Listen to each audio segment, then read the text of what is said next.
Hey, look, we're live. Hey, Dave, how you doing? Good. How are you, Sarah? I am also good. I think Excellent. we need to be serious now. We're on live, and we What? need We're to on camera? This is yeah we live? need to stop talking about bars close to the Bars and music and all the other stuff that we like to talk about. Yeah. how early they open. Hello, everybody. I'm Sarah Moskowitz. I'm Deputy Director at the Citizens Utility Board of Illinois, and I'm joined by David Kolata, our Executive Director. How are you today, Dave? What you been doing?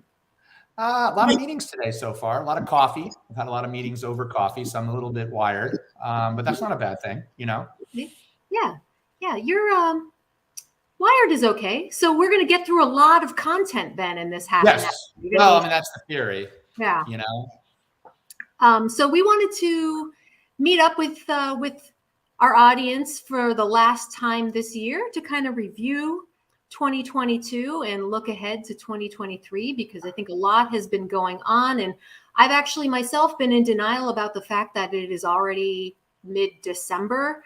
I've been operating all week thinking that we had 2 more weeks before Christmas, and I realized there's really only one, and I so. know. But yeah, there's been a lot going on, and I know that normally in these Facebook Lives we will talk about kind of a big issue, and we'll do a deep dive into some kind of large, like usually energy related issue and kind of its implications for Illinois consumers. But I wanted to start off today by taking a step back and talking a little bit about our organization and who it consists of and what we all do, because I think sometimes that might get lost when you and I dive into these policy issues. So, when I think about what we've done this year, it's not just the meetings that you and I go to talk about kind of some of the big affordability issues and sustainability issues, but it's really a lot of direct social service essentially that our staff do for Illinoisans every single day. So I think it's often surprising to people when they hear that CUB is actually a really small organization. We have 21 people on staff right now, and a large portion of those people are in our outreach departments doing events online and around the state. Every day we did about 330 outreach events this year. And then a lot of folks are in our consumer advocacy department who man our hotline and take our emails from consumers who have questions and complaints about the utilities. And I know we've helped at least 3,000 consumers through our hotline this year. So that is a big part of what we do, and we managed to do it with a tiny staff. So Yeah, and it's something that I know I've always been enormously proud of, that the CUB staff is able to pull all of this off as well as they do. I mean, we do, as you said, a combination of direct service work, helping people, shop for electricity, and usually you don't want to do that, but find the best deals for energy efficiency programs and all of that, help people save money on their bills.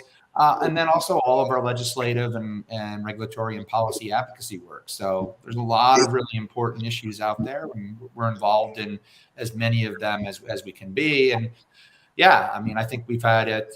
Time goes very fast, but that's just because there's so much going on. And we've definitely, I think, had a very successful year, in 2022.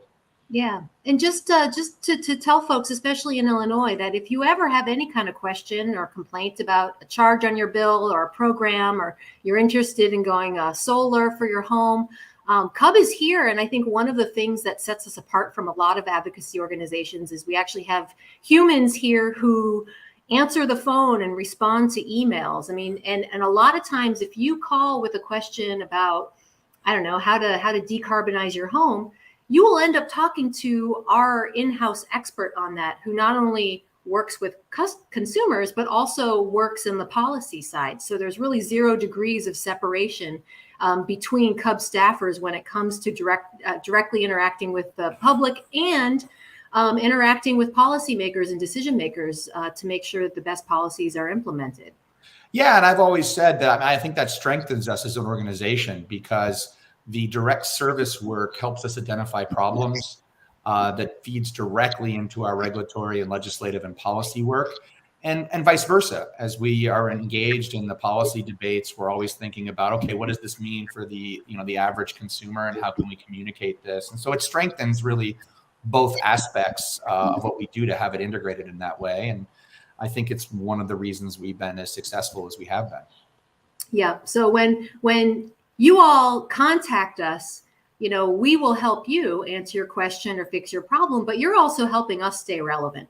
Exactly. Keep posted on what's going on out there. So a big thanks to all the folks out there who support CUB. Also just support us by letting us know about their experiences that are always changing. And we really need to hear from you all. If we need to know, we need to take some kind of action. So thank you for that.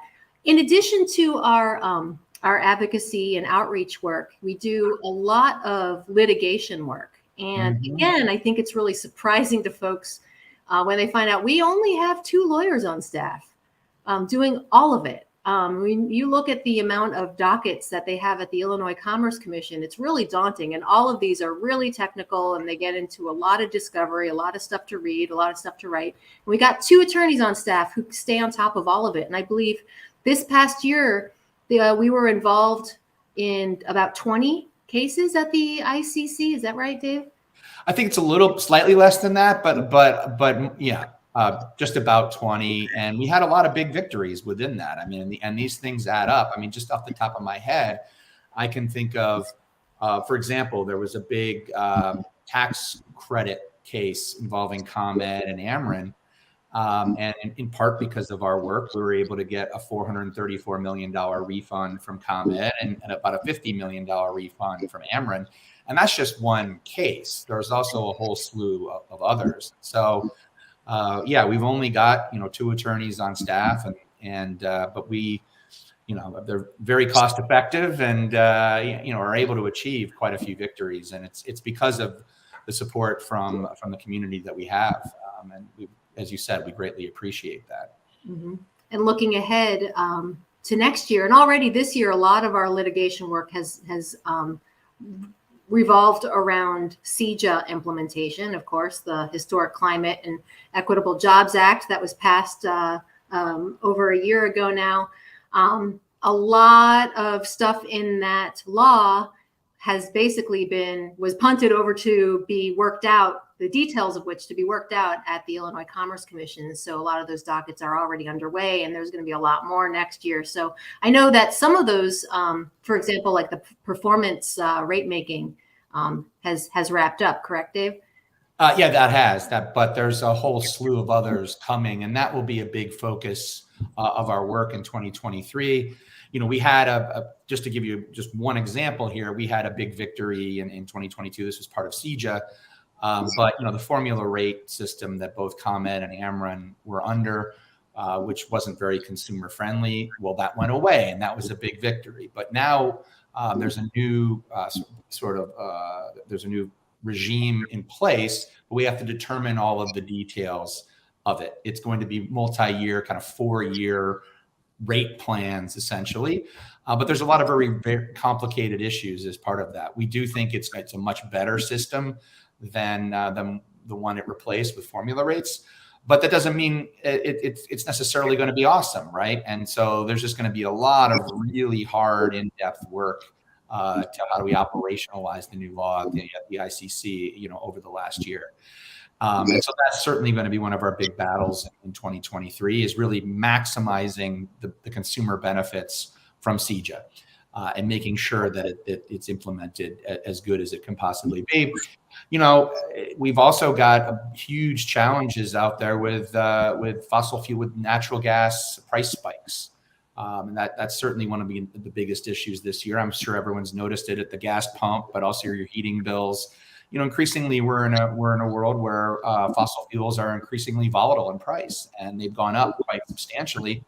And we're at the point where, the city of Chicago is probably the most extreme example of this. But in the city of Chicago right now, about a third of Chicago consumers basically can't afford to pay their monthly gas bill because of overspending by the gas utility people's gas, but also these large commodity price increases. And so we really need to try to figure out, the status quo is essentially kind of from a socio-political point of view, insolvent. But what can we do to replace that? And actually, there are very exciting opportunities that the Inflation Reduction Act that passed this year opened up, because increasingly heat pumps, which use electricity essentially to heat your home, have come.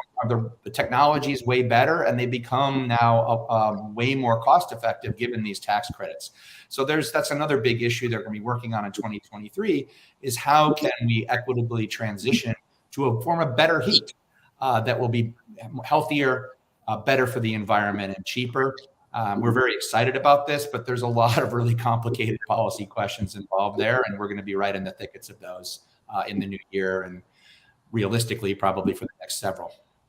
Yeah, I think the issue of kind of energy price volatility really characterized the utility landscape of this year, and I think will continue to do so in the coming years. I think the problem of affordability, I early on in COVID, I was really heartened to see more attention than I'd ever seen in my 20 years in this work, being paid to the issues of energy burden and affordability. And those issues have not gone away. And in fact, now with the skyrocketing fossil fuel prices and how that has manifested itself even in electricity markets, is really a big deal. And I think it's going to force a lot of these issues pretty soon. Yeah, I couldn't agree more. I do want to give a shout out here to policymakers, particularly the governor and the legislative leaders,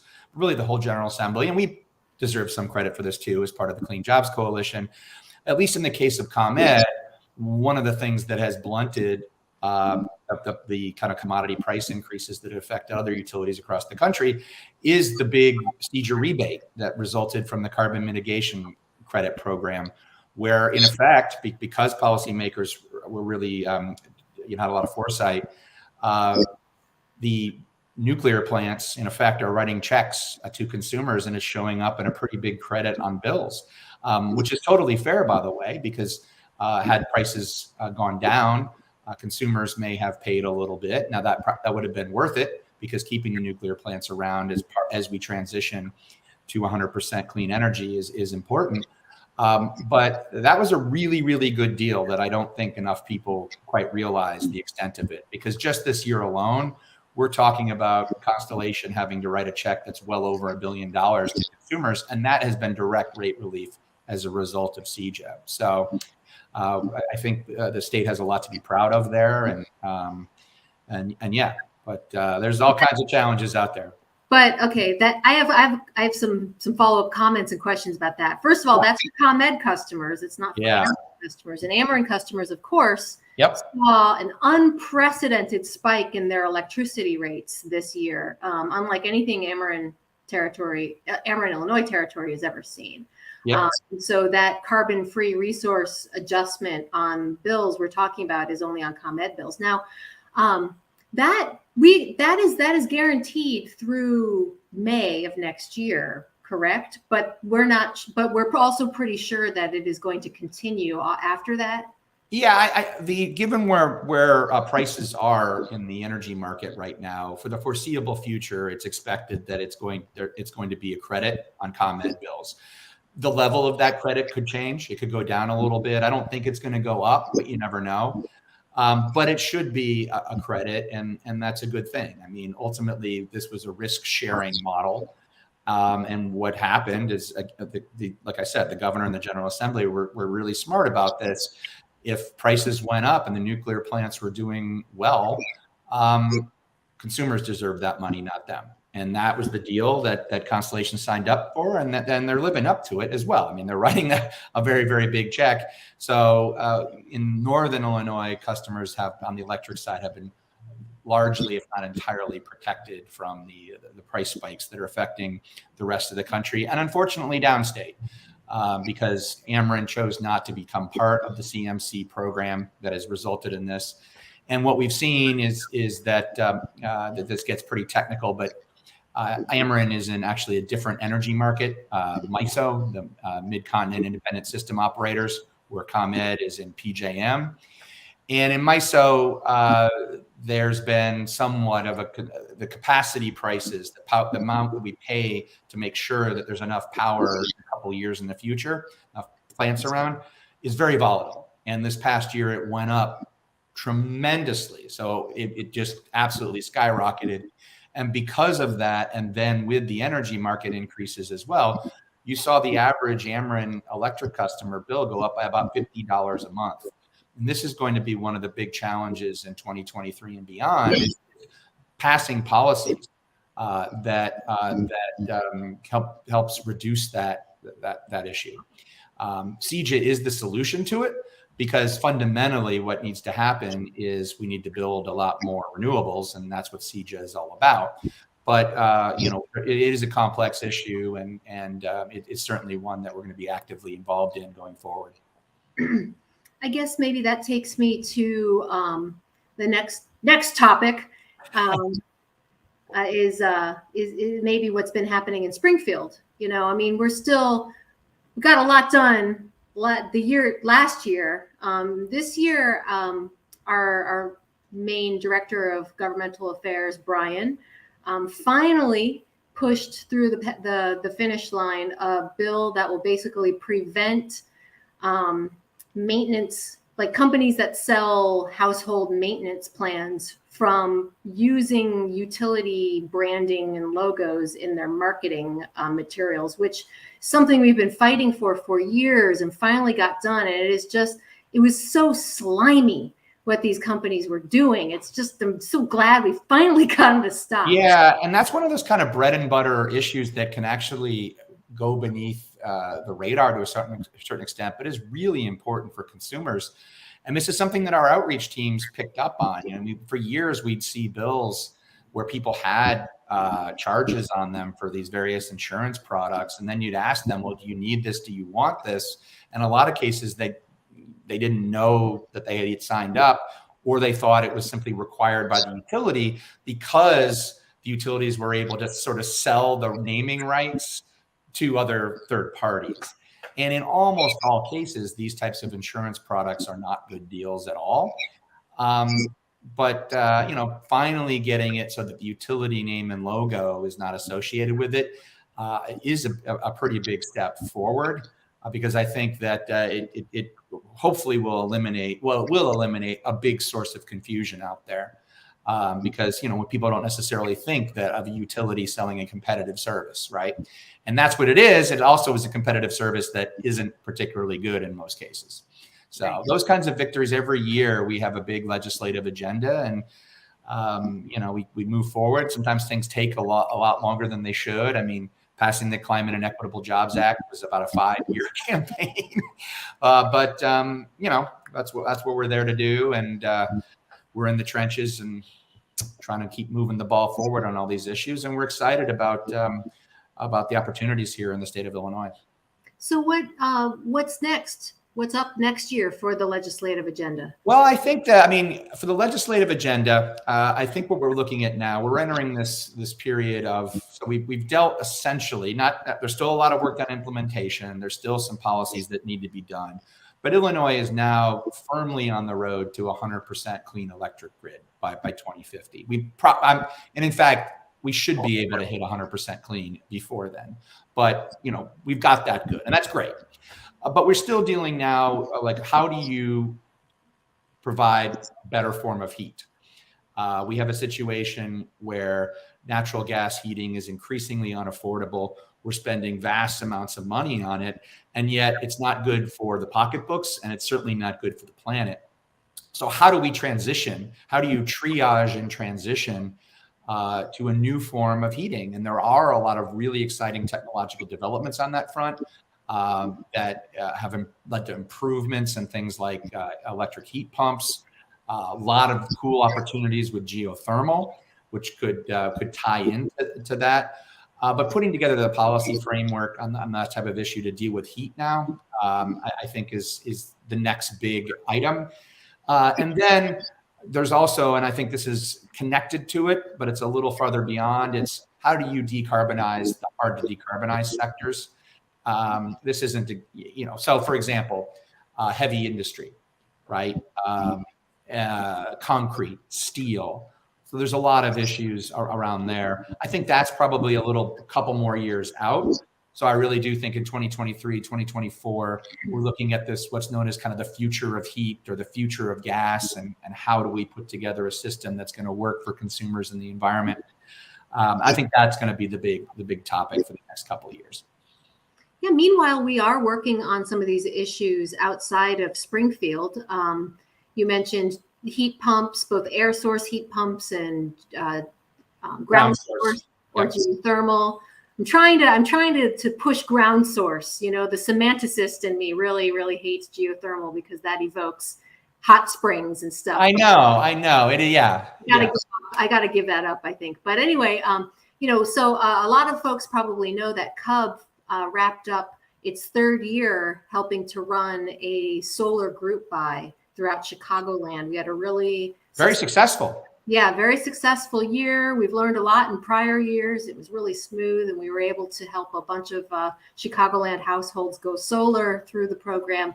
Now we're looking into setting up similar programs for air source and ground source heat pumps. So stay tuned for that. We're hoping we can pull that off soon. Yep. A different can of worms, different technology, a lot of different issues at play, but also a great opportunity because this is really an area where the market is in its early stages of development. And so a program like this can be really key to helping to kind of push that forward. Absolutely. And taking advantage of those economies of scale by aggregating consumer buying power together, which is what the group buying concept is all about. And then I keep coming back to the Inflation Reduction Act with all of its incentives for energy efficient technology and heat pumps and decarbonized technologies in general. It's really a good, there's really some exciting opportunities that'll be coming. And I don't think people, I wasn't aware of it until very recently, just how much, because heat pumps have been around for a while. We've talked about this before, but there's been such technological advances that their performance has improved greatly, so that now you really don't need to worry actually about really cold temperatures. And they've also come down in cost. And that combination is great. And that was before the Inflation Reduction Act incentives. And you add those on top of it, and all of a sudden, it's looking like in many cases, maybe even most cases, that for residential consumers, switching to essentially ground source or air source heat pumps for heat will be cost effective right off the bat. It'll save you money, and it's better for your health, and it's definitely better for the environment and the community. So this is a very exciting time, but how we take these kind of emerging trends and put a policy framework around it for the state to really maximize the value, that's going to be a lot of our efforts in 2023 and beyond. For folks who are interested in learning more about, decarbonizing your home or electrifying your home, we are putting the finishing touches on a special report on that specific to the city of Chicago. Hopefully we'll be able to get that released in some form before the end of the year, but stay tuned for that. We kind of outline some of the issues that Chicagoans are facing, and also talk about some of your options for moving beyond fossil heat for your home. And related to that, and because it's already 2:24, I don't know how that happened, but that guide and guides like it, we just put out a guide for consumers about the Inflation Reduction Act, where it stands now, and what kinds of programs either exist or are coming soon to help Illinois consumers. Just put that out. You should go on our website and check it out. Our communications team, again, how many people do we have in comms? 3 people, I think. 3 people. Do so much. So much work. And I'm so proud of our guides. They look great. They have we get such great feedback. And I think it's important for people to know that if you didn't, all our publications are free. Now, of course, we hope that people join CUB and give us a little bit of a donation, but we provide free service to everyone. And there's lots of really good information in there, and to help you save and to really help you become a smart shopper, right? And just help sort through the options out there. And increasingly, especially in the energy efficiency space and the renewable space in new heating technologies. There's just a lot of really exciting opportunities, and helping you sort through that in an easy, systematic way is what we're all about. And definitely encourage you to download our guides at citizensutilityboard.org or just give us a call. Yeah, and check out the website. Check out the website. Lots of great information in there. Our big challenge is organizing the website. Yeah. That's not overwhelming, because there is so much stuff on there. There is a lot of stuff, because look, these are not the easiest of issues, right? I mean, they're very energy issues in particular are pretty darn complicated when push comes to shove, just because there's so many weird aspects to it.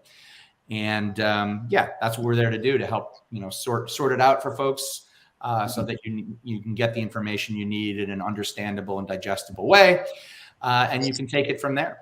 Yep, I couldn't have said it better myself. That is why we are here. We are here to help decode all of that for Illinois consumers. So yep, that's our whole reason for existing.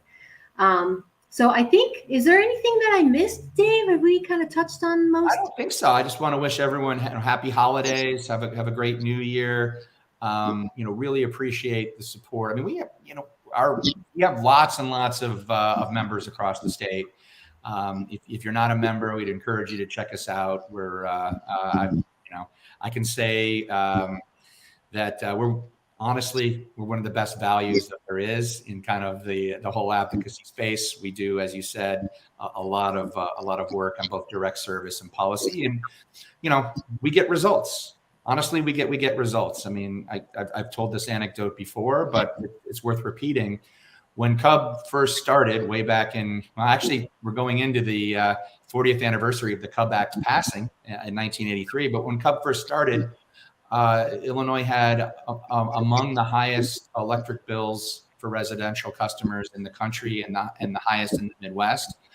And while there's still a lot of work to do, we have among the lowest average electric bills for residential customers in the whole country, and the lowest in the Midwest. And that's been over a decade now running. And the reason why is our policy choices that have been made. They have these bills that have passed, the regulatory proceedings that we've been involved in.